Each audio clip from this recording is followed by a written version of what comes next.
Neither of my parents had any schooling whatsoever except for cheder, for a few years of cheder. My father was apprenticed as a little boy, like everybody else, to a tailor. My mother too. They didn't go to school. I used to embarrass my. I used to sometimes say to people, I don't know. It's a funny thing. I was proud, very proud of my parents. And I was proud of the fact that they had no schooling, which is kind of stupid, I guess.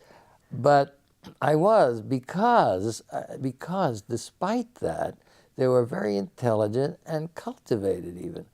We had in our apartment, one-bedroom apartment in the Bronx, we had the world literature in Yiddish. I mean, we had a 15-volume set of Georg Brandes's literary criticism and history. You know, he was a great 19th century literary critic, Danish.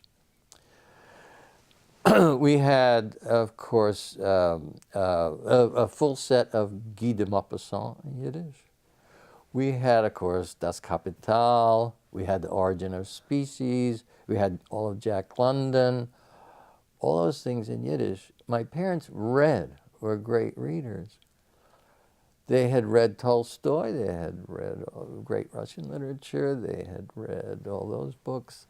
They were cultivated, and in some sense, more cultivated than an average American college graduate.